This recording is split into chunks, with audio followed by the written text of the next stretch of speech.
Islam, Islam, Islam. Welcome to the Moorish Science Temple of America Sunday School. Today we're going to go over continued series. What we've been going over is the human rights, indigenous rights, civil rights. We're going to read over some indigenous rights. We're going to read over how to enforce the human rights and indigenous rights. Go through the form of this Human Rights Council complaint procedure form. We're going to also tie it back to the Circle 7 Quran, where it ties us to the human family, and why we have to be tied back to the human family, and why nationality is the order of the day, and why nationality is important. That we proclaim our nationality and show allegiance to a national government, as in the Moorish Science Temple of America, while being a faithful member really plays out in politics when your rights are deprived. We're going to be using this procedure from now on for members that's currently getting their rights deprived, and in the past and the future.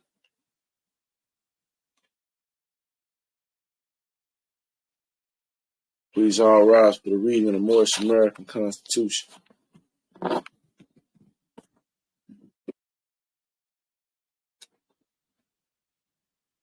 Salvation, Allah, unity. The Moorish Science Temple of America, the Divine Constitution and Bylaws.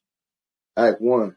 The Grand Sheik and the Chairman of the Moorish Science Temple of America is empowered to make law and enforce laws with the assistance of the Prophet and the Grand Body of the Moorish Science Temple of America. The Assistant Grand Sheik is to assist the Grand Sheik in all affairs if he lives according to love, truth, peace, freedom, and justice, and is known before the members of the Moorish Science Temple of America. Act 2. All meetings are to be open and closed promptly according to the Circle 7 and love, truth, peace, freedom, and justice. Friday is our holy day of rest, because on the Friday the first man was formed in flesh, and on the Friday the first man departed out of flesh and ascended to his Father God Allah. For that cause Friday is the holy day for all Muslims all over the world. Act 3. Love, truth, peace, freedom, and justice must be proclaimed and practiced by all members of the Moorish Science Temple of America. No members to put in danger or accuse falsely his brother and sister on any occasion at all that may harm his brother or sister, because Allah is love. Act 4. All members must preserve these holy and divine laws, and all members must obey the laws of the government. Because by being a Moorish American, you are part and parcel of the government and must live a life accordingly. Act 5. This organization of the Moorish Science Temple of America is not to cause any confusion, but to overthrow the laws and constitution of the said government, but to obey hereby. Act 6. With us, all members must proclaim their nationality, and we are teaching our people their nationality in a divine creed, that they may know that they are part and parcel of this said government, and know they are not Negroes, colored folks, black people, or Ethiopians, because these names were given to slaves by slaveholders in 1779 and lasted until 1865 during the time of slavery. But this is a new era in time now, and all men now must proclaim their free national name and be recognized by the government in which they live in the nations of the earth. This is the reason why Allah, the great God of the universe, ordained Abu Ali, the prophet, to redeem his people from their sinful ways. The Moorish Americans are the descendants of the ancient Moabites who inhabited the northwest and southwestern shores of Africa. Act 7. All members must promptly attend their meetings and become a part and parcel of all uplifting acts of the Moorish Science Temple of America. Members must pay their dues and keep in line with all necessities of the Moorish Science Temple of America. Then you are entitled to the name of faithful husband. You must support your wife and children. Wife, you must obey your husband and take care of your children and look after the duties of your household. Sons and daughters must obey father and mother and be industrious and become a part of the uplifting and following humanity. All Moorish Americans must keep their hearts and minds pure with love and their bodies clean with water. This divine covenant is from your holy prophet, Noble Ali, through the guidance of his Father God, Allah. Islam, Islam, Islam. Continue to rise for the reading of the Moorish American prayer. Repeat after me or repeat it to yourself in the Telegram land. Heels touching, feet at a 90-degree angle. Spread your wings. 5 to the left, 2 to the right. Repeat after me the Moorish American prayer. Allah, the Father of the universe, the Father of love, truth, peace, freedom, and justice. Allah is my protector, my guide, and my salvation. By night and by day, through his holy prophet, Jew Ali. Amen. Salvation, Allah, unity. You can now be seated, Morris. Today's lesson comes out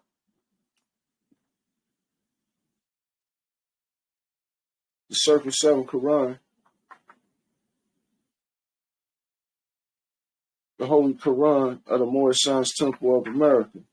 Circle 7, divinely prepared by the God of his, divinely prepared by the noble prophet Jew Ali, by the God of his father God Allah, the great God of the universe, to redeem man from his sinful and fallen stage of humanity back to the highest plane of life.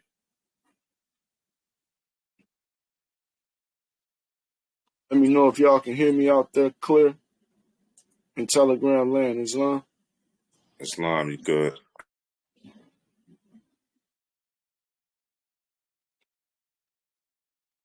Thank you for that. Today's lesson come out of the Holy Quran, the divine origin of the Asiatic nations, chapter 45.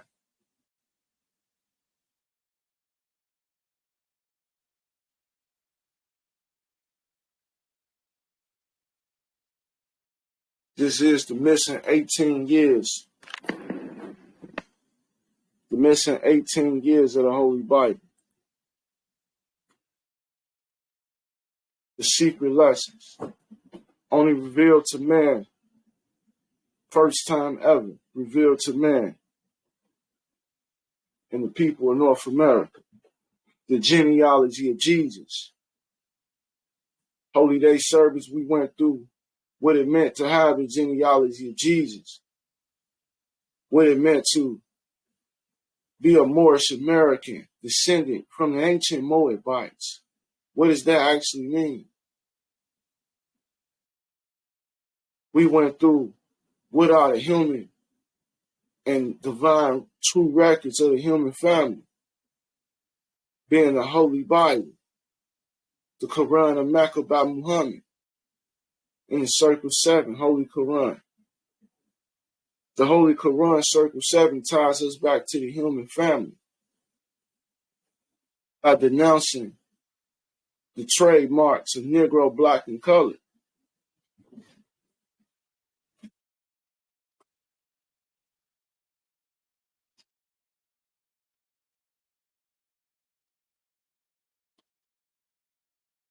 By denouncing these trademarks, Negro, Black, and Colored,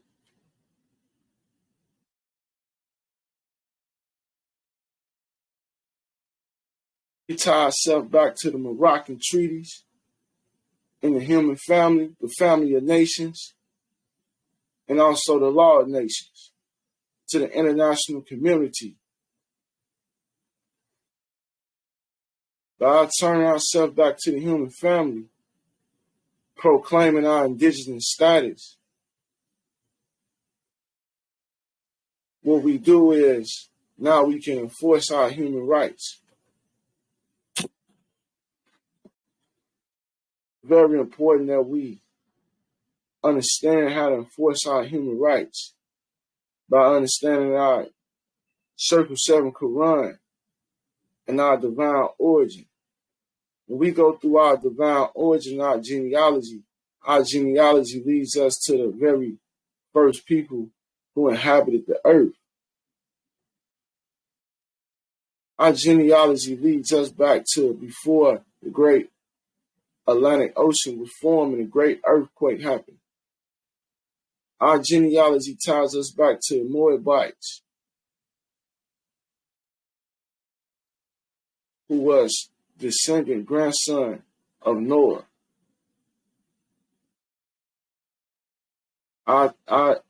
This is our genealogy, the same genealogy of Jesus.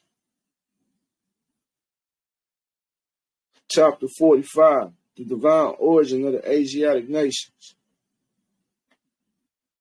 Verse 1, the fallen sons and daughters of the Asiatic nation of North America need to learn to love instead of hate, and to know of their higher self and lower self. This is the uniting of the Holy Quran of Mecca for teaching and instructing all Moorish Americans, etc. So verse 1, we can already see that this is directed to all the fallen sons and daughters of Asiatic nation of North America. And the first thing we have to unite is our higher self and our lower self. This is the uniting of the Holy Quran of Mecca. And this is for the instructions and teaching for all Moorish Americans, etc. So not only is this for Moorish Americans, this is also for the rest of the nation in North America, all the Asiatic nations. Who are the rest of the Asiatic nations? We're going to get into that. Verse 2. The key of civilization was and is in the hands of the Asiatic nations, the Moorish, who were the ancient Moabites and the founders of the holy city of Mecca. Verse 3, the Egyptians, who were the Hammatites and the direct descendant of Mizraim, the Arabians, the seed of Hagar, Japanese and Chinese, the Hindus of India, the descendants of the ancient Canaanites, Hittites, and Moabites from the land of Canaan, the Asiatic nations and countries in North, South, and Central America, the Moorish Americans and Mexicans in North America, Brazilians, Argentinians, and Chileans in South America, Colombians, Nicaraguans, and the natives of San Salvador in Central America, etc. All of these are Muslims. All of these are Muslims. So when we talk about the Asiatic nations, we talking about all of these nations of America, etc. are the Asiatic nations, and the nations that's not in America. For instance, the Arabians, the Chinese, Japanese, the Egyptians. All of these are also Muslim. The people from the Hindustania, who we call India, all of these are Muslim. Now, what's the difference between an Asiatic and a Muslim? Because this chapter talks about the divine origin of the Asiatic nations, but yet verse 6 says that all of these are Muslim. We're going to get into that. Verse 7. The Turks are the true descendants of Hagar, who are the chief protectors of the Islamic creed of Mecca, beginning from Muhammad I, the founder of the United of Islam, by the commandment of the great universal God Allah. Islamism. So the difference between the Asiatic and the Muslim is one who follows the Islamic creed of his forefathers. And that's the Islamic creed, is to know thyself in the genealogy of Jesus. So by knowing yourself and knowing your history and where you come from, everybody comes from somewhere. So all these people are direct descendants of the human family. This is the divine origin of the Asiatic nations. These are who we call the Moors. The Moors is a generic term that you would use to describe any melanated person in any country. So us being more rich, we of the Moors. And we are American.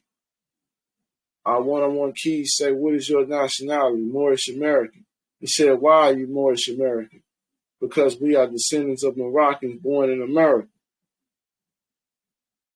What is the modern name day for Moroccans? And what is the modern name day for Moabites? Moroccans. So Moroccans is just a modern day name for Moabite. Moabites are those who descended as grandson of Noah.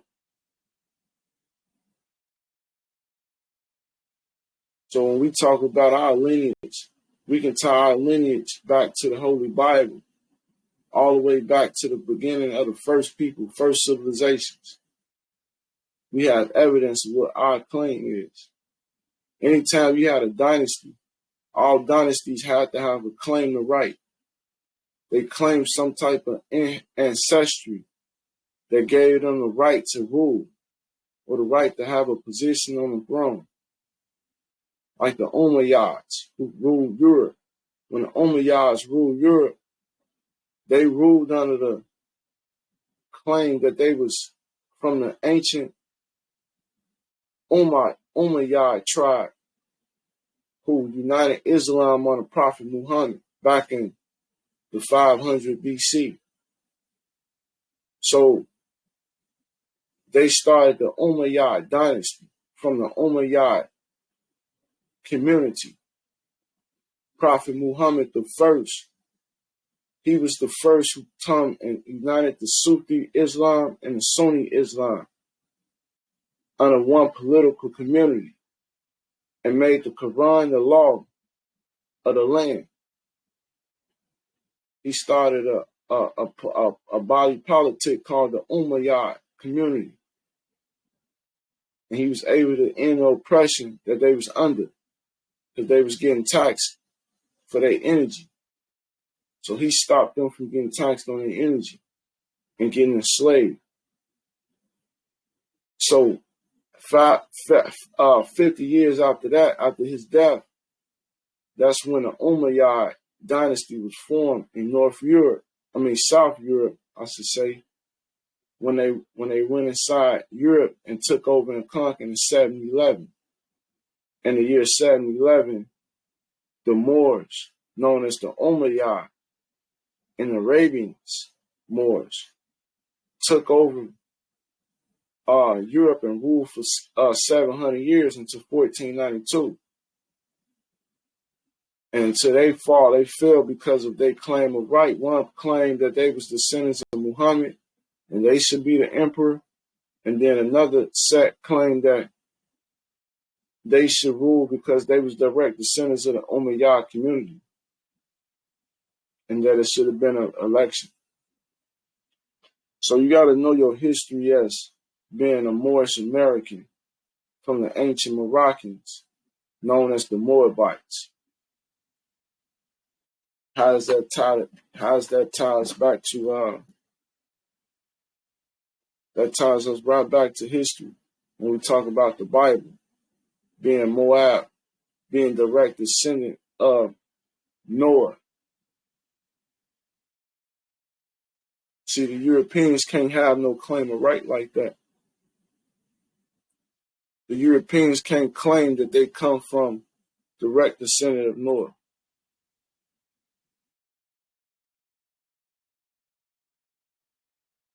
But we can claim we come from the ancient people. So we've been going through these human rights, what they look like. What is our human rights? We went through a little bit of the indigenous rights, but we didn't finish. Now make sure everybody go and hit the attendance button. Go check in and hit that attendance.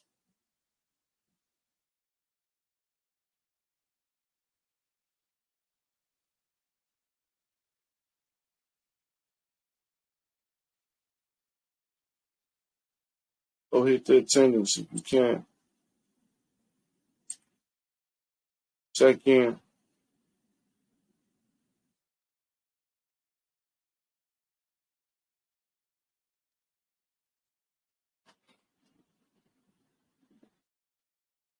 So today we're going to go through the enforcement of our human rights and indigenous rights and civil rights. But first, we must know our rights to even have a claim to what right was violated.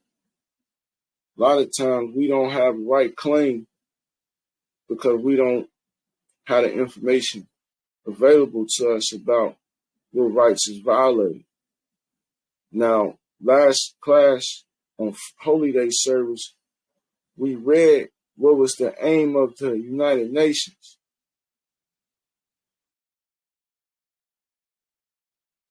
United Nations said they recognize and reaffirm that indigenous peoples are entitled without discrimination to all human rights recognized in international law, and that indigenous peoples possess collective rights which are indispensable for their existence, well-being, and integral development as people.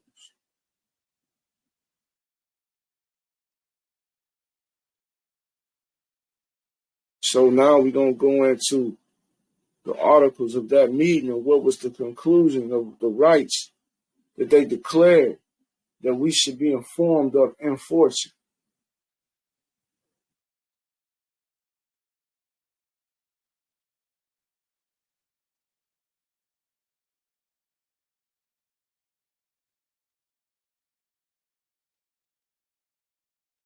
See, the screen is also posted in the group chat for you to read along.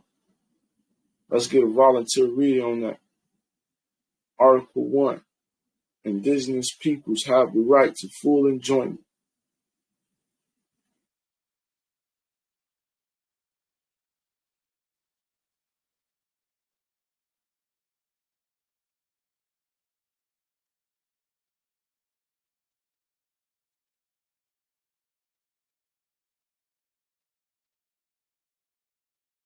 So, volunteer reading.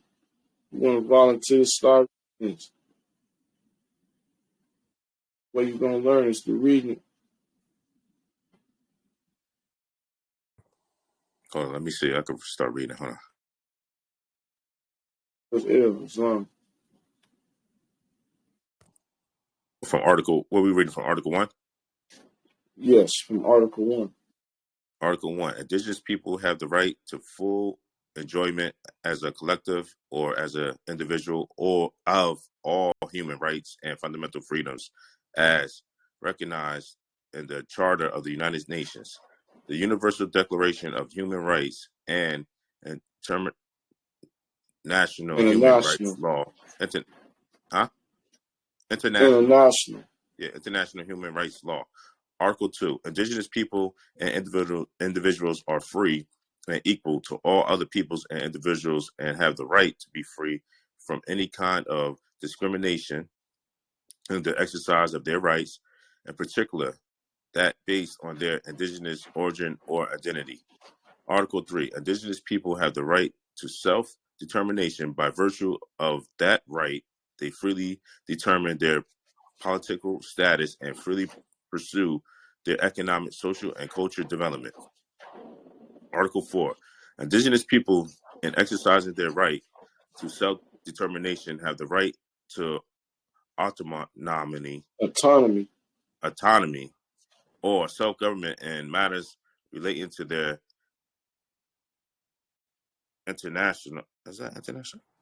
internal and local affairs, as well as ways and means for financing their autonomous functions.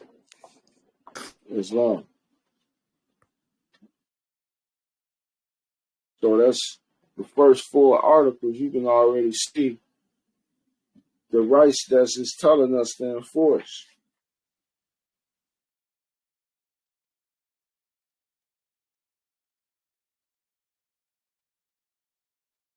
First of all, it says in indigenous peoples, because we read about the human rights.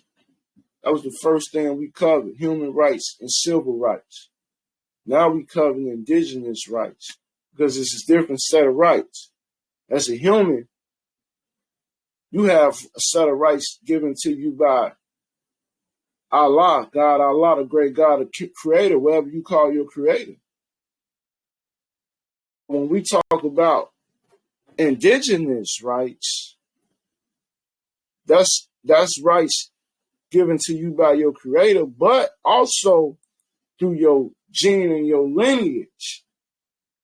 Now, this considering your bloodline rights, birth rights. See, birthrights is God-given rights, but they also parents' rights according to your nationality. You have certain political different rights and different political status, because the highest status of citizenship is the national. Then it's the naturalized citizen. The national citizen being the indigenous. The national citizen being the highest status is the indigenous status. Everything after that is a level under that status. So we are indigenous. We come from the first inhabitants of the human family. The first inhabitants of Northwest and Southeastern Africa. We come from the first inhabitants of the whole worldwide. And we can prove it through our true and divine records of the Holy Bible. We can prove it. So, Article 1 deals with those human rights we have and indigenous rights. Because as collective, indigenous people collectively have rights. That's through sovereignty and political control.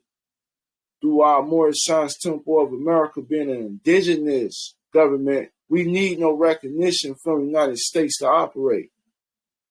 All we have to do is form the body and move in operation. And it says that right here, you have a right. So when you have a right to do something, that means that take away the privilege game. That means you ain't got to file no applications. Ain't no applications to fill out for your rights. All you have to do is give what? Notice of your rights. Look, I'm giving y'all due notice as a gentleman that I'm enforcing my rights. That's all we need, boys. Article 2 says indigenous peoples and individuals are free and equal to all other peoples and individuals and have the right to free from any kind of discrimination in the exercise of their rights. In particular, that based on indigenous origin or identity. We identify ourselves as the ancient Moabites, present day known as Moorish Americans. How can they tell us more that we can't identify as this and we don't have the rights that's tied to being indigenous and human? We have the right to this without any type of discrimination. Any type of discrimination. Article 3. Indigenous people have the right to self-determination. By virtue of that right, they freely determine their political status. Let me read that again. By virtue of that right, they freely determine their political status. Indigenous people get the right to decide their own political status. See, everybody can't determine their own political status. You have to be indigenous to determine your own political status and freely pursue their economic, social, and cultural development. It says Article 4, indigenous people when exercising their right to self-determination. So it says once you determine your political status, now while you exercise, what is exercise? That means while you finna work your move, you have the right to autonomy or self-government. You have the right to autonomy and self-government, Morris, in matters relating to their internal and local affairs, as well as ways and means for financing their autonomous functions. Our government functions. What does the word autonomous mean? What is autonomy? Let's go to Black's Law Dictionary.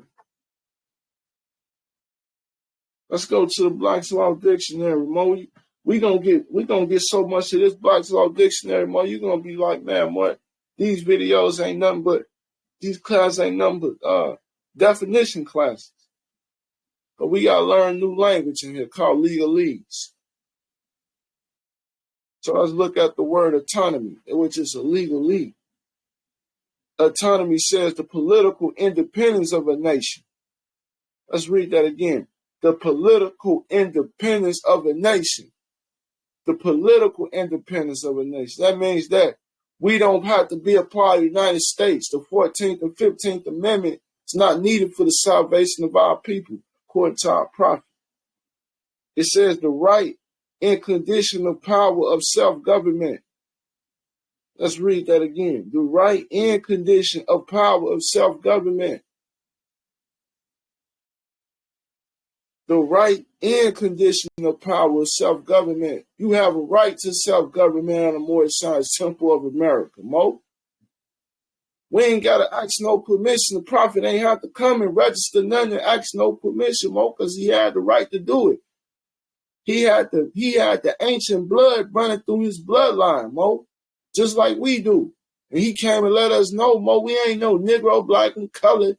You are part and parcel of this said government. Let the people know that. They're part of this autonomous government. This is indigenous peoples. We are risen from our shallow grave. We recognize who we are now. Now we trying to exercise our political rights. We don't need no permission. We just need competence. We need to raise the vibrations of our chakras, Mo, so we can enforce our spirituality through political control. But first, we got to know our nationality, our citizenship, Mo. That's it. We got to know this. We continue reading. It says the negation of a state of political influence from without or foreign powers. Let me read that again. The negation of a state of political influence from without or from foreign powers. The negation of a state of political influence without foreign power. Without the influence of a foreign power, without the influence of the United States, the Moorish Science Temple of America can negate their political influence. This is what it means to be autonomy or autonomous. Now the nations say we have the right to autonomy or self-government in matters relating to their internal and local affairs. So we can self-govern ourselves. We can make laws, punishments. We can make rewards for our own government. And we can also do this for the local affairs. So that means government to government relations. Your local who? Police department, local court. We have the right to govern and do government to government affairs, but who gonna be the representatives to step up for that? Who gonna be competent enough to enforce their rights with these people? Who wanna step up to the Circle 7? This is a call for all true Americans to do their part in protecting the temple, like the prophet said. This is the movement right here. This is what it look like. Let's get another volunteer reader. Let's start on Article 5.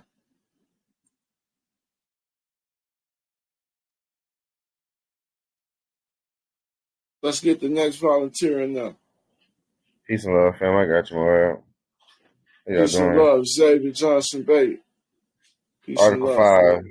Indigenous people have the right to maintain and strengthen their distinct political, legal, economic, social, and cultural institutions while retaining their right to participate fully, if they so choose, in the political, economic, social, and cultural life of the state. Article 6. Every indigenous individual has a right to a nationality. Article 7. Indigenous individuals have the right to life, physical and mental integrity, liberty and security of person. 2. Indigenous people have the collective right to live in freedom, peace, and security as distinct peoples, and shall not be subjected to any act of genocide or any other act of violence, including forcibly removing children of the group to another group. Islamism. Now we can see right here, after it tells us we can self-govern ourselves, But now it's letting you know that we can maintain and strengthen our political institutions.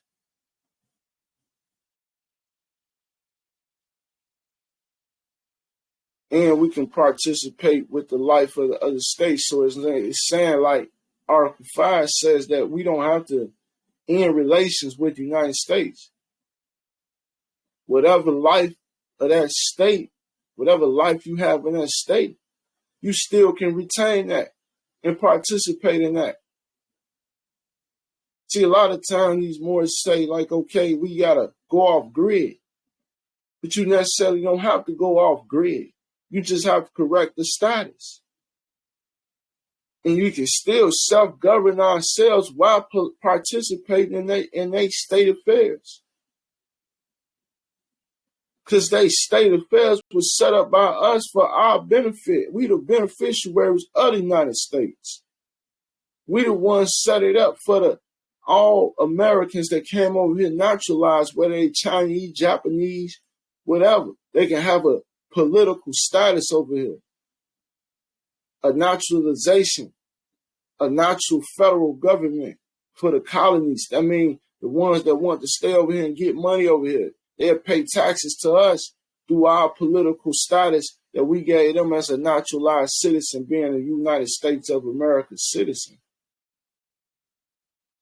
While we retain our indigenous rights as the nationals of the land, the Moorish Americans, the true Americans, the ancient Moabites, first inhabitants of the northwest and southwestern shores of Africa.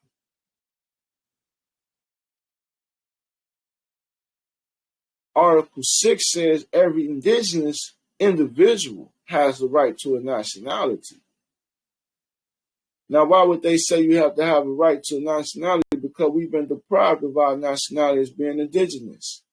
What is our nationality? It's not indigenous. See, you got those on the internet claiming, oh, I'm indigenous. That's my nationality. No, it says indigenous people have a right to a nationality. What is your nationality? In the 101s, it says Moorish American. Why are we Moorish Americans? Because we descendants of Moroccans born in America. What is the modern name for Moabites? Moroccans. So once again, the ancient indigenous people are the Moabites, presently known as Moroccans. You have a right to nationality. Being Negro, Black, and colored don't tie you to the human family. So it don't tie you to the law of nations or the family of nations. So that's not a nationality. Because them people was wrote into history. That's a made-up construct of a political status. We read in Article 3, it says that you have the right to determine your own political status as being indigenous. That's the only people that can determine their own political status, because you can agree to be a naturalized citizen in somebody else's country, or you can be as national and retain your national status of citizenship. We the only people that can do that. A foreigner can't be a national indigenous person of our land. He's not a descendant of Moroccan. He can be born in America, but he's not a descendant of Moroccans. The Moroccans is the ancient Moabites, grandson of Noah. So what we talking about here? We come from the ancient bloodline.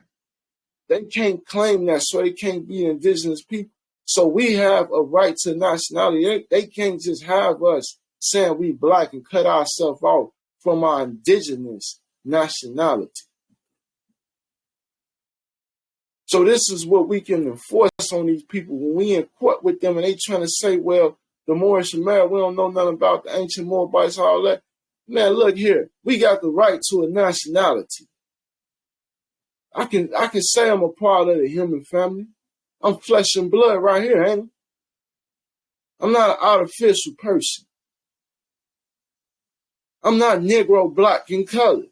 Show me where the human family and true and divine records where the Negro, Black, and color existed.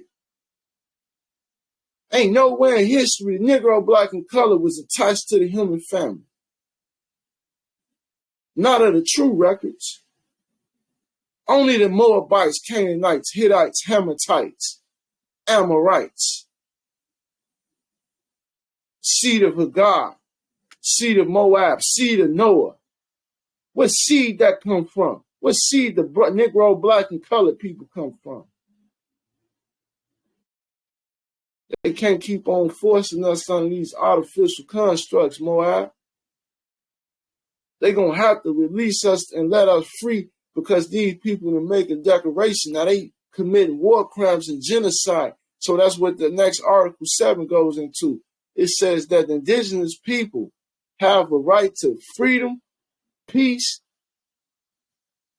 and shall not be subjected to any kind of genocide. Article 7. Now, notice how Article 7 goes into our 5 principles once again. Love, truth, peace, freedom, and justice. They said indigenous people have the right to freedom and peace. Indigenous people have the right, in Article 7, paragraph 2, it says indigenous people have the right collectively to freedom, to live in freedom and peace. See, these 5 principles, these are something you live by, but this is something you live in as well, Mo. We supposed to live in freedom and peace. We supposed to live in love. We supposed to live in truth, peace, freedom, and justice, Mo. It's not us, it's just us just saying, okay, I'm on my 5 P's. Yeah, we on our 5 P's, but we supposed to be living in our 5 P's. Our 5 P's is our heaven on earth, Mo. That's the best way to live is in freedom and peace. Ain't no way else to better live than freedom and peace, Mo. Freedom and peace is heaven on earth, Mo. I learned that while being incarcerated. Because you can take that for granted if you want to, your freedom and time. But freedom and peace, Mo, I'm telling you, ain't nothing. That's the best treasures we can have. Then mix that with some love and truth and justice. Come on now, Mo, that's heaven on earth. What more can we ask for? And they say that in Article 2, we got the right to live in this, Mo. And we shouldn't be subject to any genocide. Genocide is them constructing a plan to knock off our nation. They put together a plan to knock off our nation, Mo.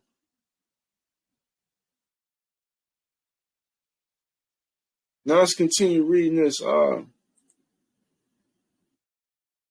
much more we got on that? There's like 30-some articles in here. Like 30-some articles. But pretty long. It's 46 articles.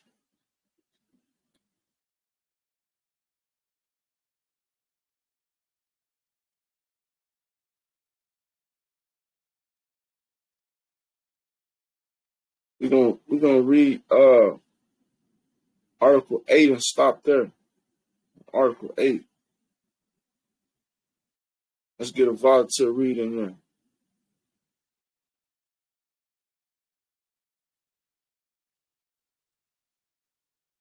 Let's get a new volunteer to read Article 8.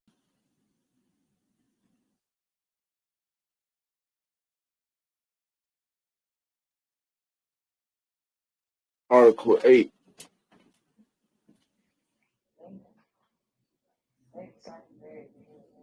Islam, I got it. Islam, Michael Lewis Hill.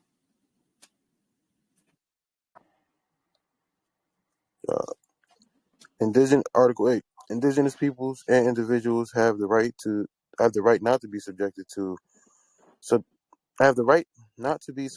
to forced assimilation or destruction of their culture. States shall provide effective mechanisms for prevention of and redress for any action which has the aim effect of depriving them of their integrity as distinct peoples or of their culture, values, or ethnic identities. Any action which has the aim or effect of dispossessing them or their lands, territories, or resources. Any form of forced population transfer which has the aim effect of violating or undermining any of their rights.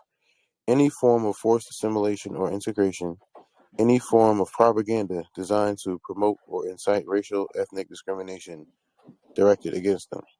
That sounds like what they do to us all the time. Islam, it is. On the Negro, black, and colored.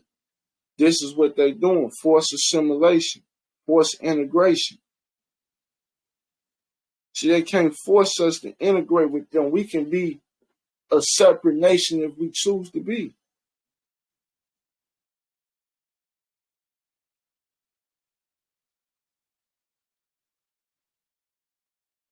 Assimilation means what?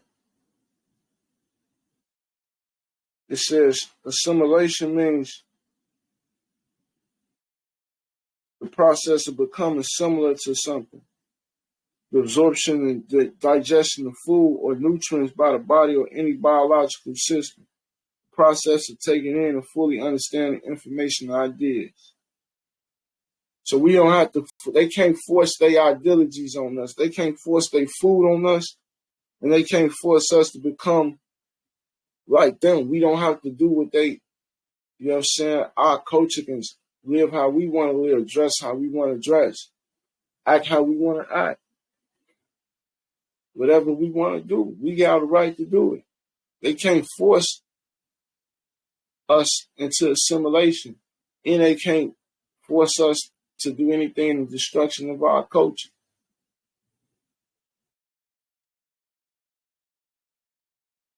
And they can't also, it says they can't dispose of our lands and territories and our resources. Ain't that's what they trying to do?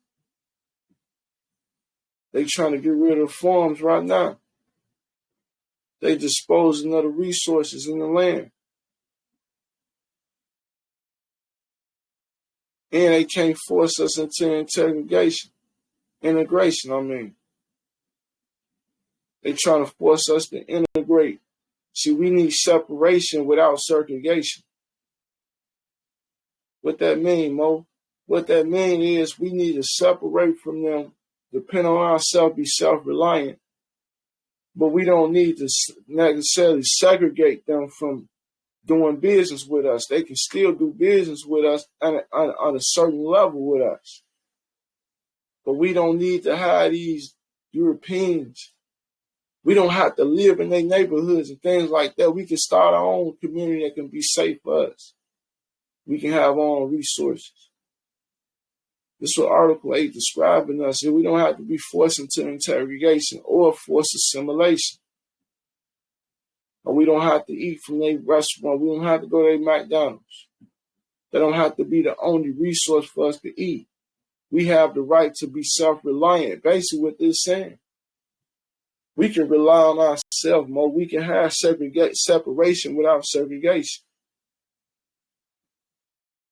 Be self-reliant. Too many times we rely on the European for our medicine, hospitals, for our schools. We relying on them for everything, Mo. For our schools, our food, our courts. Come on, we relying on them for everything. Our living situations, our employment. And it's that time when we now have to be separated, but not segregated. Like they can come in our neighborhoods if they choose to be.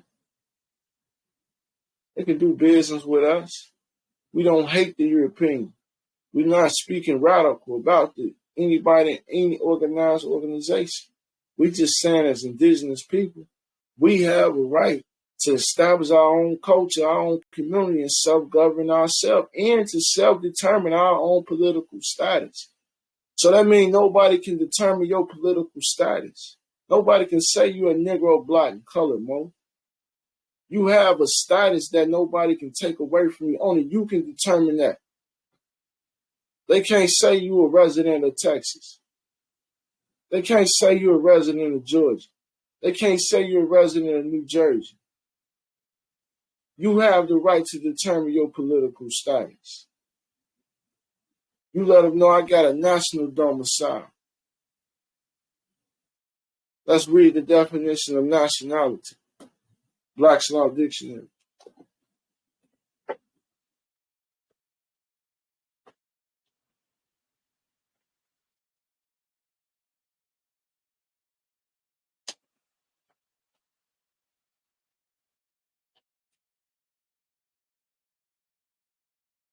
Nationality, the quality of character which arises from the fact of a person's belonging to a nation or state. Nationality determines the political status of the individual, especially with reference to allegiance, while domicile determines his civil status. Nationality arises either by birth or by naturalization. Nationality arises by birth or by nationalization, Mo. Nationality determines your political status when you talk about who you have allegiance to. And it determines your civil status when you talk about where your domicile is. Let them know you got a national domicile, Mo. Y'all been doing y'all definitions in the civics class. Y'all gonna be able to follow along and start enforcing your human rights. It's gonna be easy for you. See, I posted a video in the civics group. I did my definitions. I did 170 of them. I did extra credit. If you want to get on the level where you can enforce and speak these legalese to these people as an indigenous person, and communicate this with intelligent tone so you get a favorable reply like the prophet said do, then you're going to have to learn a new language. You're going to have to start speaking Black's Law Dictionary, Mo. And don't let them ever think they ain't speaking that. Because that's why they tricked us and called us Negro, Black, and Colored in the first place, because they want to trick you and think they was still calling you indigenous. They weren't calling us indigenous no more. They was calling us Negro, Black, and Colored, subject citizens. They was reducing our political status, making us 14th Amendment citizens. Remember that. Through trickery and deceit, misrepresentation, nom de guerres, war names. This is how we got into this position, Mo. Straw man was corrupted. That's how we got in this position, Moab. Don't ever forget that.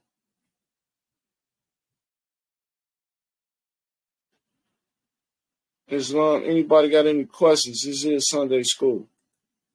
Before we go into the next subject, which is the human rights. Human rights violation, how to enforce that. Any questions?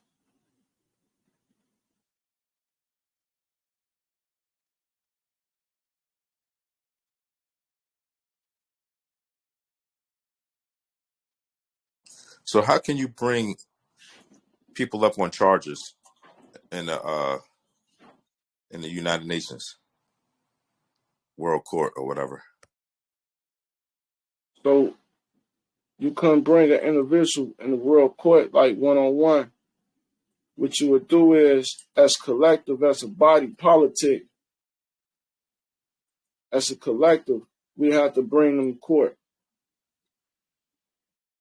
So what it looked like is Moorish Science Temple of America versus the state of New Jersey.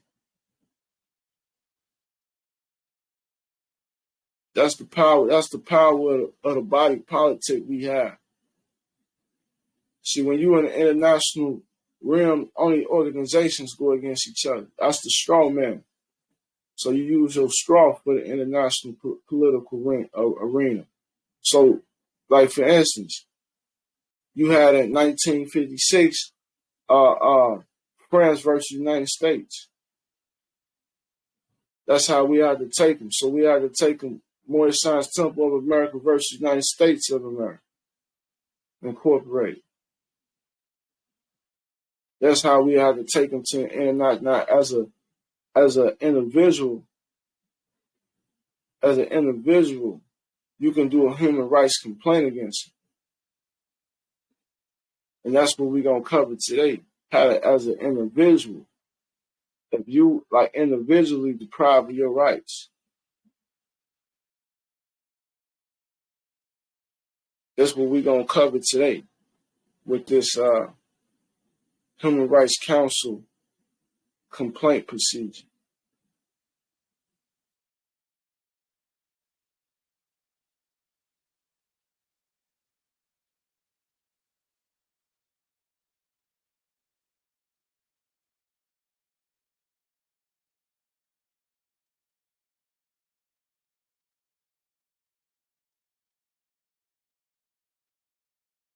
I'll read the instructions to this. See, this right here goes to the Office of the United Nations High Commissioner for Human Rights.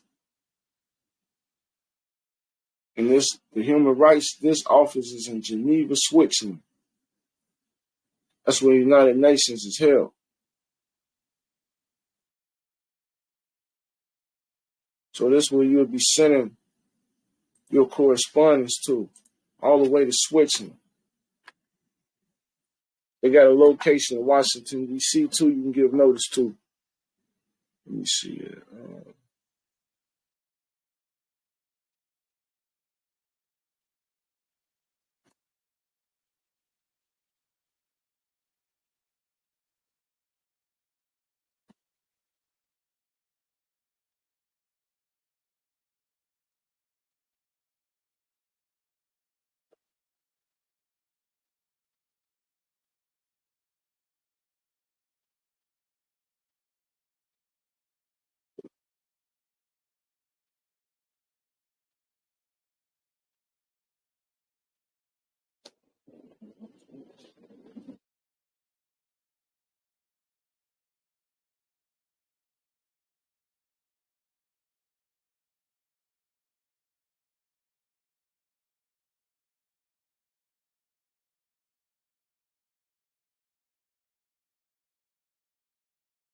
So right here is the Human Rights Council complaint procedure.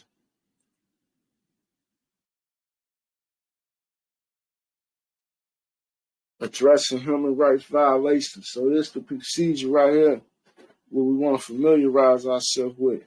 It says on 18th of June 2007, the Human Rights Council adopted Resolution 5/1 entitled Institution-Building of the United Nations Human Rights Council, by which a new complaint procedure was established to address consistent patterns of gross and reliable attested violations of all human rights and all fundamental freedoms occurring in any part of the world and under any circumstances.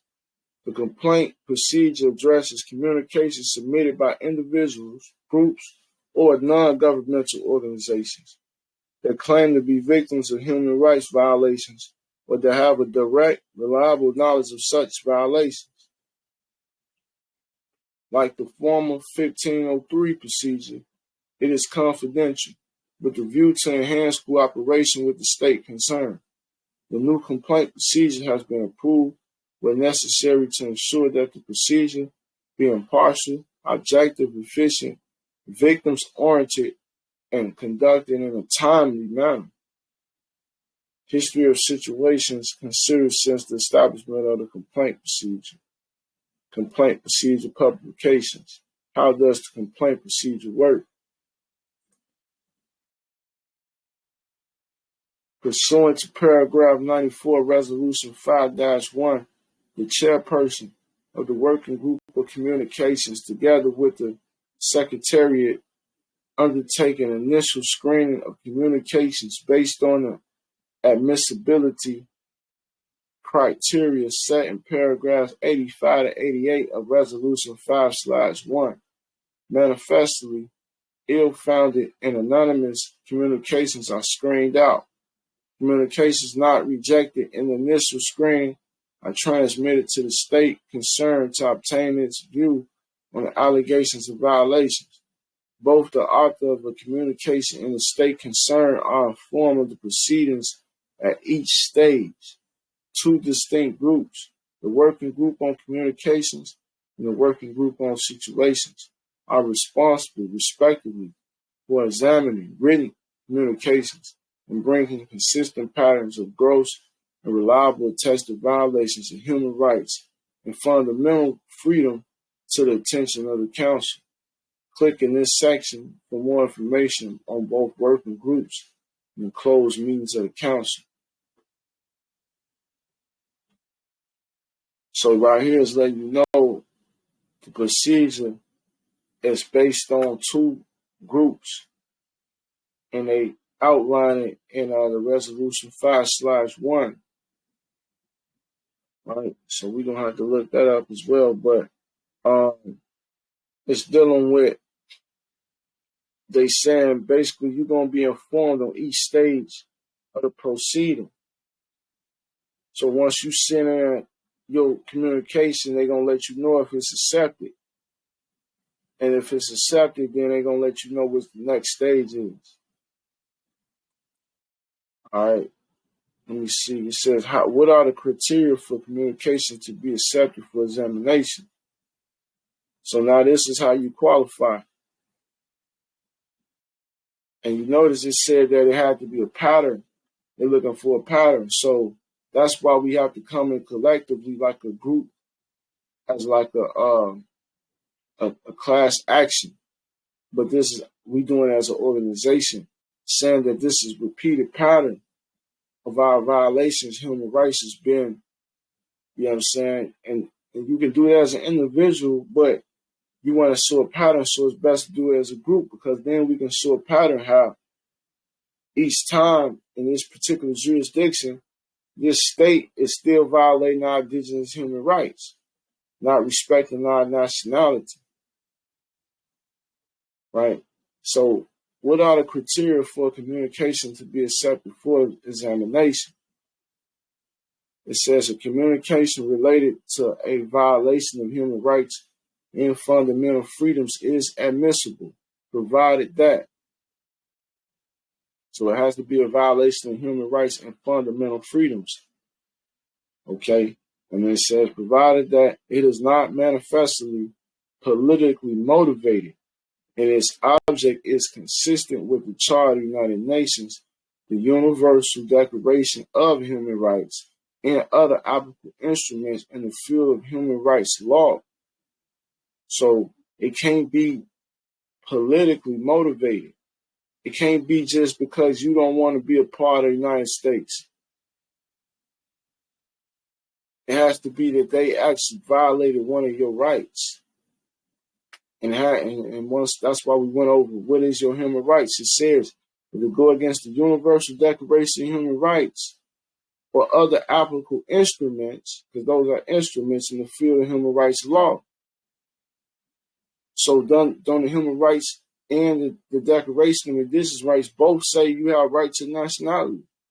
Both say you have right to self-government, right? So they violate our right to self-government. That's not politically motivated. That's a human right. That's an indigenous right as well. We just trying to self-govern ourselves and not be integrated with their laws, which reduce our political status since we have the right to self-determination. We have the right to self-determine our political status as the national indigenous peoples to the land. We could tie history back to ancient Moabites, the grandson of Noah. What we talking about? You talking to grandson right now. What you talking about? All right, let's continue reading.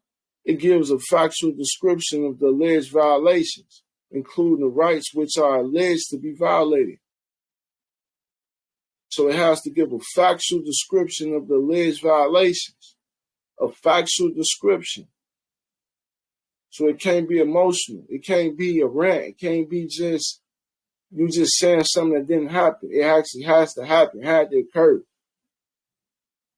Like, for instance, they keep pulling me over without a warrant, subject me to being Negro, black, and colored, arrested me without arrest warrant. Once I challenge jurisdiction, they not making favorable replies and giving me favorable rulings on that, even though they know they can't prove they got jurisdiction over me as my nationality being diverse to citizenship. According to Title 18, the United States Code, they violate their own oath of office, not upholding supreme law of the land. That was a factual description of the alleged violation. Islam.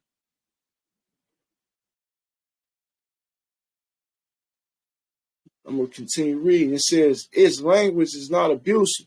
However, such a communication may be considered if it meets the other criteria for admissibly after deletion of the abusive language. That's probably, you can't be in there cursing and calling them derogatory abusive language. Just stick to the facts. Don't be calling them devils and, curse words and using profanity. That's why the prophet said, never use profane language in the mildest form and don't speak radical. Don't make it politically motivated when you're trying to talk radical. There's no need to talk radical. Just stick to the facts. It's enough to happen, enough to speak about already. You ain't got to use abusive language.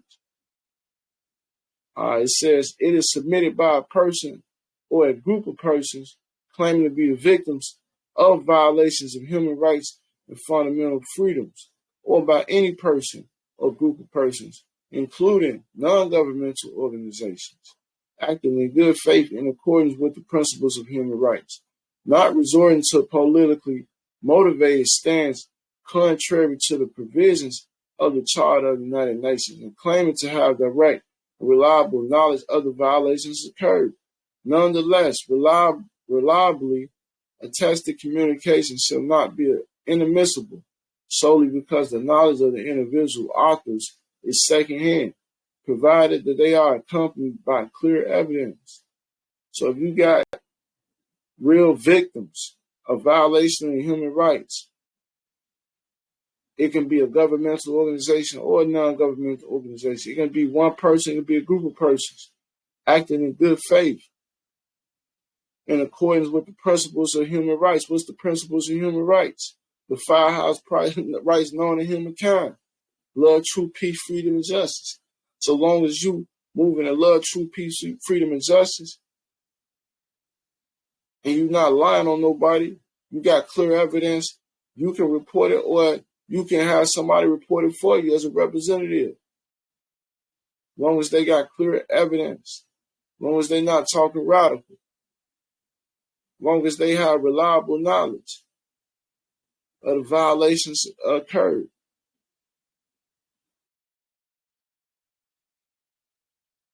I'm going to continue reading.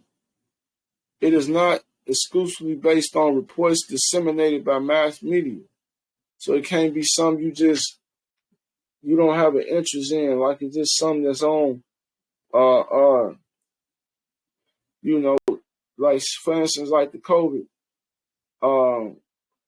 A lot of times people be saying, okay, the mask, wearing a mask or something like that, reduces my health or something like that by breathing in the sodium monoxide and things like that. The carbon monoxide. Now, some of those things are true, but like I say, this has to be based on facts and things that already occurred to you. So it can't be based exclusively on disseminated information from the mass media. It can be based on some of that information, but it can't be exclusive. So you can use a lot of things for your evidence, but you can't just exclusively use something you got off mass media, something you heard. Basically, you have to have first-hand knowledge, or have somebody who has first-hand knowledge that you're reporting it for. And then it says, I'm going to continue reading. It does not refer to a case that appears to reveal a consistent pattern of gross and reliable attested violation of human rights already being dealt with by a special procedure, a treaty body, or other nations, or a similar regional complaints procedure in the field of human rights. So basically, if they already taking care of this somewhere else with a high-level, competent international body politic to handle this, then there's no need for you to put this complaint in. Then it says domestic remedies have been exhausted, unless it appears that such remedies would be ineffective and unreasonably prolonged. So it says domestic remedies have to be exhausted first. That means that first you need to try to challenge jurisdiction, right? You need to first put your special appearance in. First you try to take them to federal court. Take them to higher courts. Take them all the way to Supreme Court.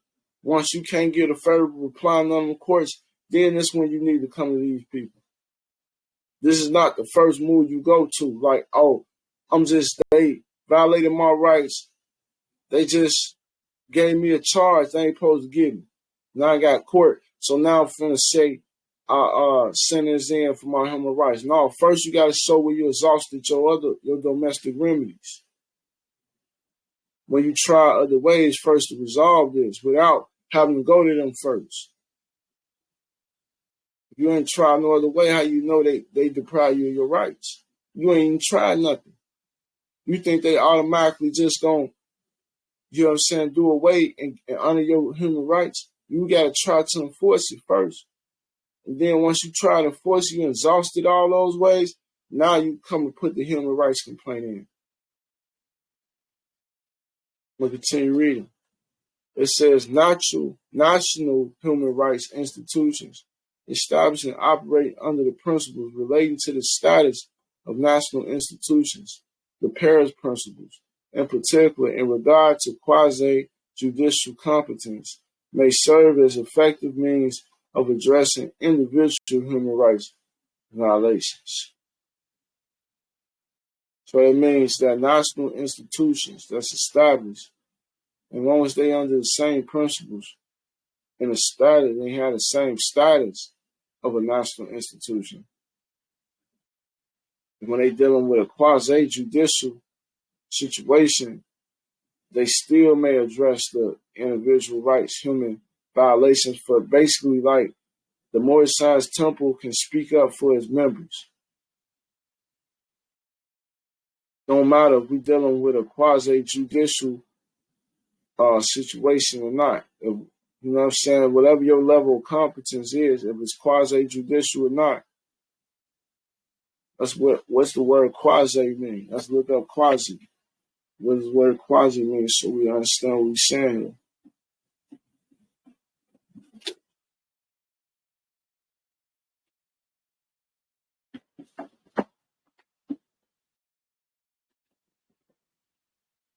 Because the Moorish Science Temple of America has the right to speak up for its members, dealing with quasi-municipal courts or quasi-judicial court.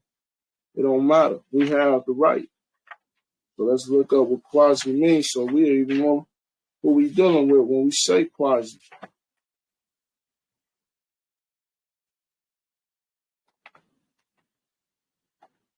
Q-U-A-S-I.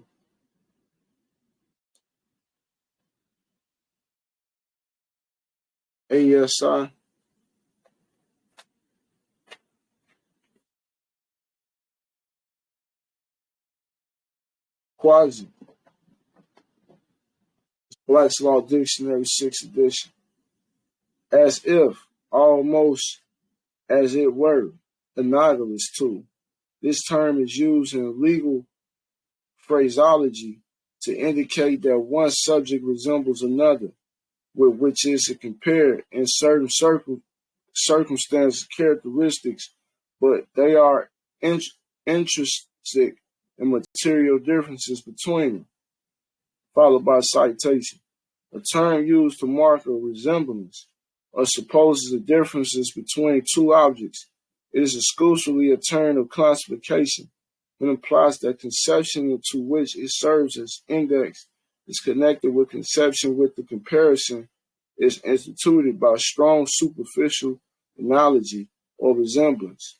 Moreover, it negatives idea of identity, but points out that the conceptions are sufficiently similar for one to be classed as the equal of the other, followed by citation. It often prefixed to English words implying mere appearance or want of reality. So it is prefixed to English words implying mere appearance or want of reality.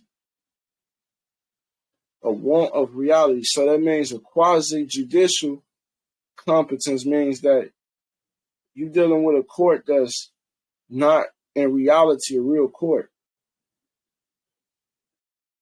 It's not reality. So let's look up the word quasi-judicial.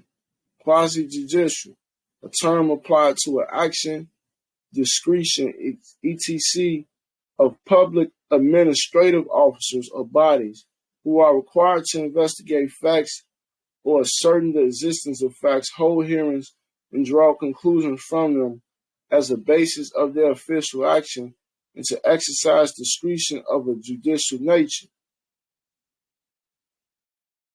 Let's read that first line again. It says, a term applied to an action, discretion, etc., of public administrative officers or bodies. So all the judges we deal with in North America, these judges are quasi-judicial because they're administrative officers. All the judges are administrative officers in Administration Act 1789. So quasi means something that's in one reality. So not in reality, they hold actions. What's an action? A case. So you look like you got a real case against you, but really it's administrative procedure that you got to do the administrative process on. What's the administrative process? Filing your special appearance, putting in a default, removing the case under Declaration of Rights, Title 42, enforcing Civil Rights Act on it. Before you go to the Human Rights Act, enforce the Civil Rights Act on them first. Because they just administrative officers. You in a quasi-judicial court. That means that you think you're in a real court, but it is not reality. And that's what this says in this declaration. It says, even when you're dealing with a quasi-judicial competence, you still can put a human rights violation against administrative officers. So even though they're not real government officials, they still can be brought up on charges of human rights violations.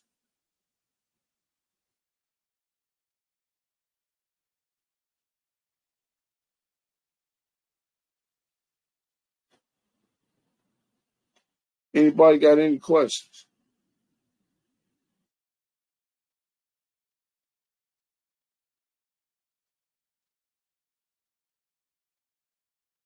Any questions for Sunday school?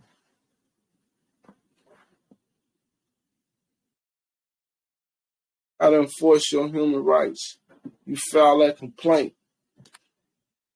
And you have to allege your human rights was violated, but you have to know what your human rights was. You have to know what your indigenous rights was. So they're giving you a list of human rights and indigenous rights. They list them for you. So you can literally just go down the list and see what really relates to you. That's the point of the declaration, is that it gave us something to work with.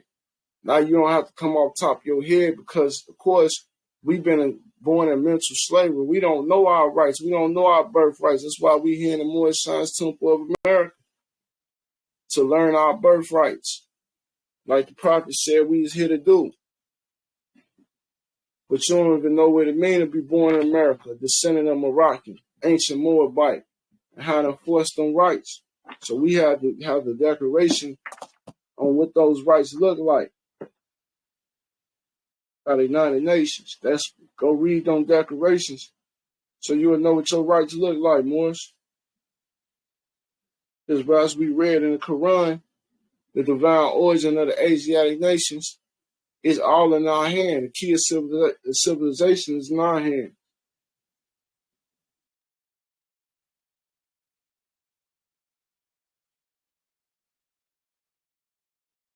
The key of civilization was and it still is in our hands. It's the end of time. It's fulfilling of the prophecies.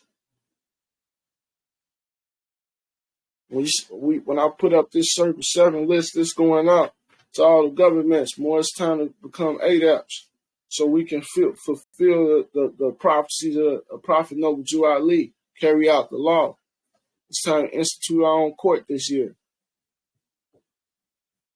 It's time to get our status fully corrected, operate out of trust, set up our own family banks. Time to get your credit together. It's time to get on another financial status so we can shove aside the discord that's facing the nation. I'm going to go inside since we got some minutes left. I'm going to confirm myself to a questionnaire.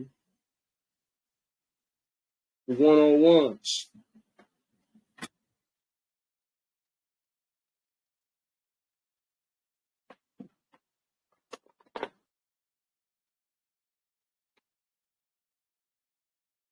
Run questions for Moore's children. Who made you? Allah. Who is Allah? Allah is the Father of the universe. Can we see him? No. Where is the nearest place we can meet him? In the heart. 5. Who is Noble Drew Ali? He is Allah's prophet. 6. What is a prophet? A prophet is a thought of Allah manifested in flesh. 7. What is the duty of a prophet? To save nations from the wrath of Allah. 8. Who is the founder of the Moorish Science Temple of America? Noble Drew Ali. 9. What year was the Moorish Science Temple of America founded? 1913 AD. 10. Where? Newark, New Jersey. 11. Where was Noble Drew Ali born? In the state of North Carolina, 1886. 12. What is his nationality? Moorish American. 13. What is your nationality? Moorish American. 14. Why are we Moorish Americans? Because we are descendants of Moroccans and born in America. 15. For what purpose was the Moorish Science Temple of America founded? For the uplifting of fallen humanity. 16. How did the prophet begin to uplift the Moorish Americans? By teaching them to be themselves. 17. What is our religion? Islamism. 18. Is that a new or is that the old time religion? Old time religion. Key 19. What kind of flag is the Moorish? It is a red flag with a 5-pointed green star in the center.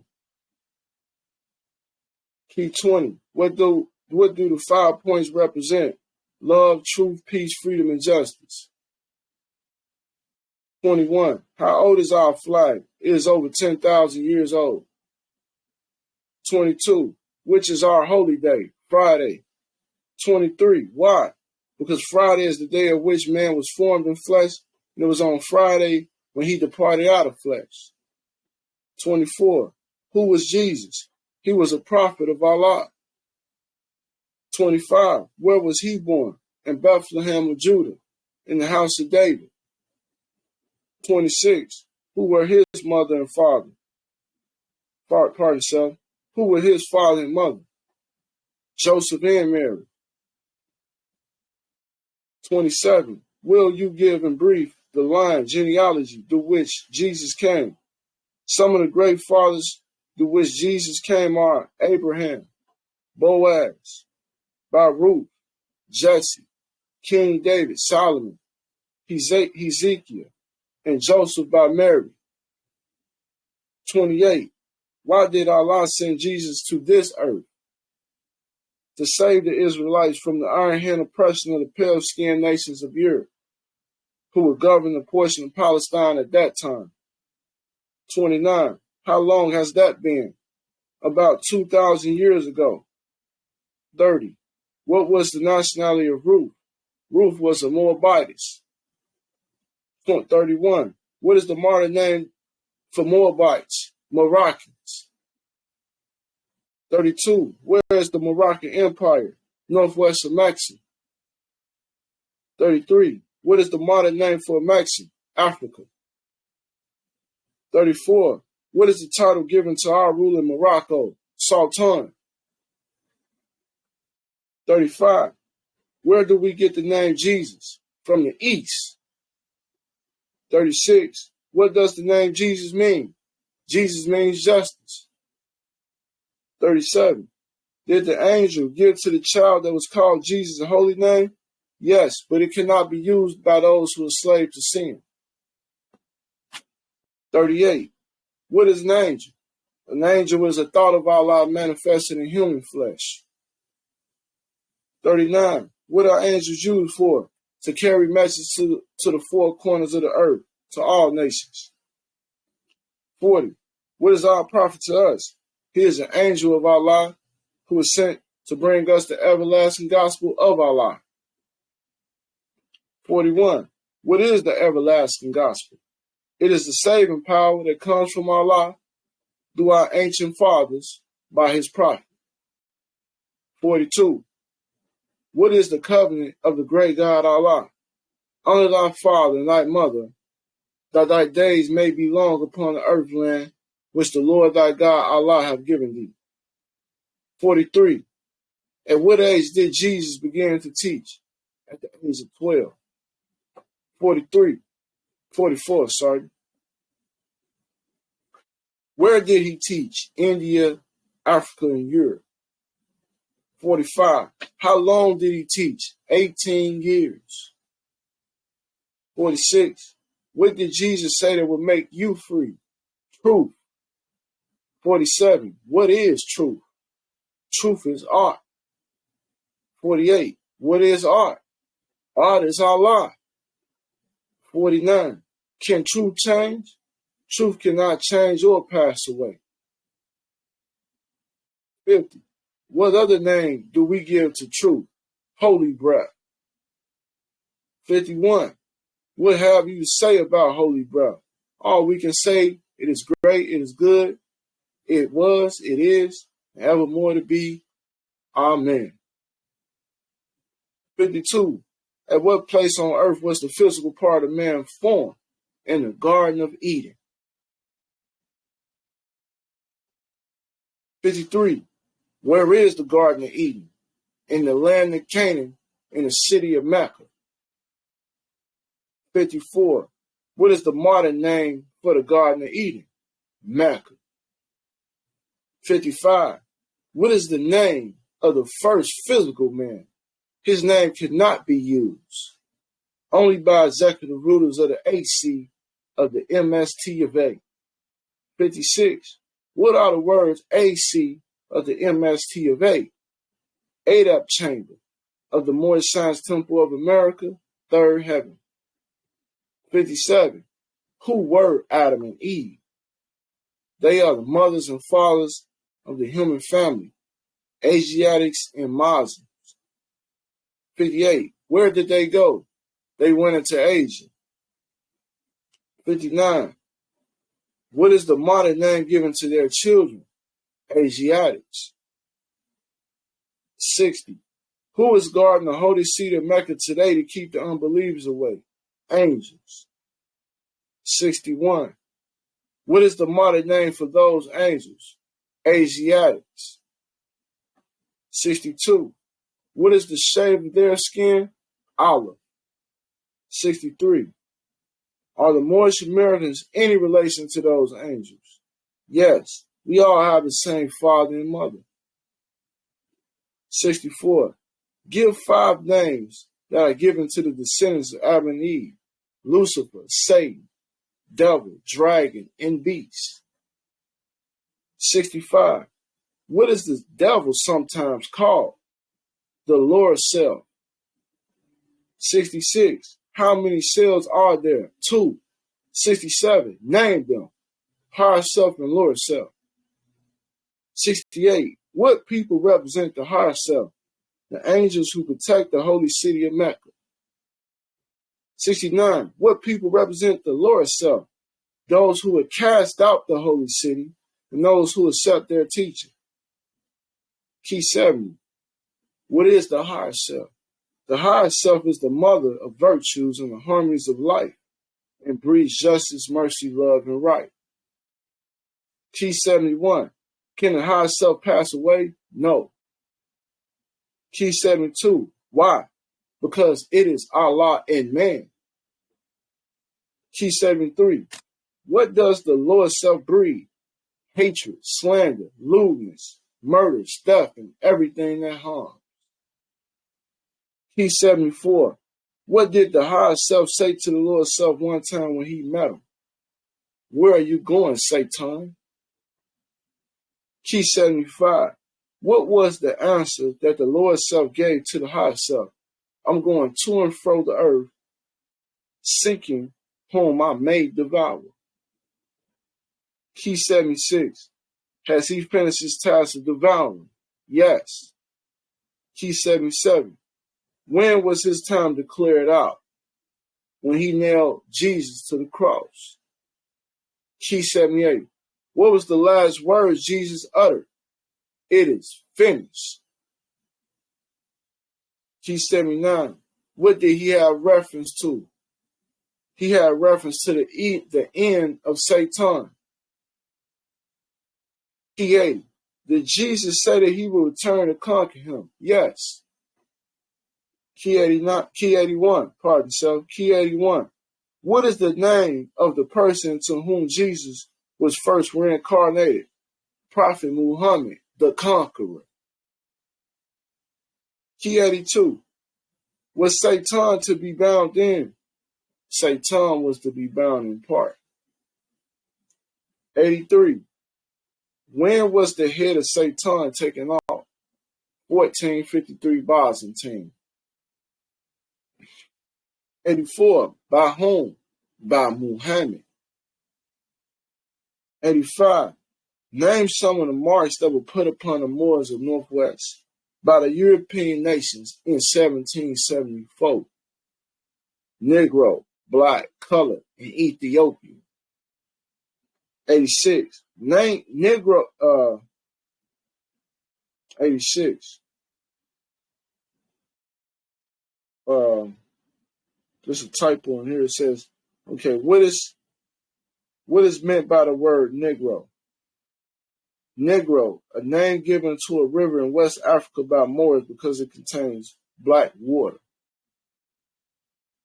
87. What is meant by the word black? Black, according to science, means death. 88. What does the word colored mean? Color means anything that has been painted, varnished, or dyed. 89. What does Ethiopia mean? Ethiopia means something divided. Key 90. Should a man be Negro, black, color, or Ethiopian? No. Key 91. Why? Because man is made in the image and after the likeness of God Allah. Key 92. What title does Satan give himself? God. Key 93. Will you define the word white? White means purity. Purity means God. And God means ruler of the land. 94. To whom do we refer at times as being a great God? Allah. 95. Is the devil made in the image and likeness of Allah? No. He is the shadow of our Lord's selves and will pass away. Key 96. Who made the devil? Elohim. 97. Who is Elohim? Elohim is the 7 creative spirits that created everything that ever was, is, and evermore to be. 98. What is Elohim sometimes called? The 7 eyes of Allah. 99. How many days are in the circle? 7 days. 100. How many days are in the creation? 7 days. 101. According to science, how many days are in a year? 7 days. Questionnaire and additional laws for Moorish Americans by the Prophet Noble Drew. Act 1. Grand Sheiks and governors and heads of all temples, all businesses. Each said temple must be approved by the Prophet Noble Drew before acting upon by any members. Let it be finance property or any line of life that will cause the members to sacrifice finance, etc., that will cause the support of any group of members. Any former officer that violates these laws is subject to be removed from office under heavy restriction, etc., by the Prophet of the Grand Sheik. Act 2. All members ought to attend their EDA meeting and their public meetings promptly. If a member is found standing around on a meeting period, shall be fined 50 cents on the first case, and on the second he'll be fined $1, which will go on your emergency fund. If a member is working, his monthly dues must be paid. And if he has money in bank, he must subscribe for as much as he is able to the Morris Uplifting Fund, because it takes finance to uplift the nation. Act 3. It is the lawful and divine duty of every good member, if he is able in finance, to aid men saving the nation. And if he does not, he is an enemy to the cause of uplifting his own people, and justice must catch you. Let it be he or she according to love, true peace, freedom, and justice, as I have the power invested in my hands, and I have to enforce the law in order to save the nation. Act 4. All members, while up making a public speech, must not use any assertion against the American flag or speak radical against the church or any member of any organized group, because we are to teach love, truth, peace, freedom, and justice. Act 5. All members must promptly attend their meetings and send their children to Sunday school, and the teacher must confirm himself to a questionnaire, and let every member exercise his 5 senses who is able to do so, because out from Sunday school comes the guidance of the nation. Act 6. With us, all members must proclaim their nationality. We are teaching our people their nationality and divine creed, that they may know that they are part and parcel of this said government, and know that they are not Negroes, colored folks, black people, or Ethiopians, because these names were given to slaves by slaveholders in 1779 and lasted until 1865 during the time of slavery. But this is a new era in time now, and all men now must proclaim their free national name to be recognized by the government in which they live in the nations of the earth. This is the reason why Allah, the great God of the universe, ordained Noble Ali, the prophet, to redeem his people from their sinful ways. The Moorish Americans are the descendants of the ancient Moabites who inhabited the northwest and southwestern shores of Africa. Act 7. All members must promptly attend their meetings and become a part and parcel of all uplifting acts of the Moorish Science Temple of America.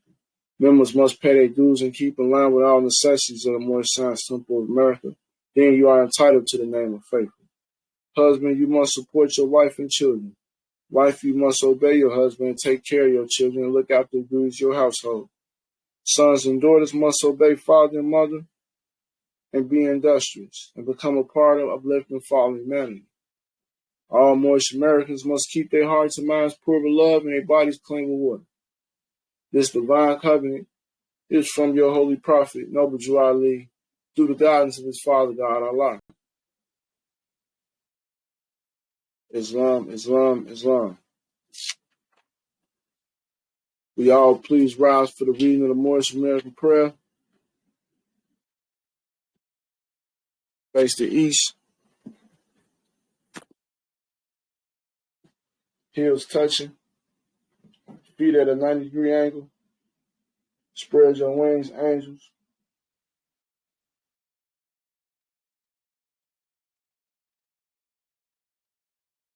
You can say it to yourself or you can repeat after me out loud. The Moorish American prayer. Allah, the Father of the universe, the Father of love, truth, peace, freedom, and justice. Allah is my protector, my guide, and my salvation, by night and by day, through his holy prophet, Ali. Amen. Islam, Islam, Islam. This meeting now be convened, Morris. Wednesday will be civics class. We will go finish on constitutional structure. We'll go through we'll share with the civics class this document, the human rights document, as a template. How your definitions done. Wednesday will be the day, 7 p.m. Holy Day service will be on time next week.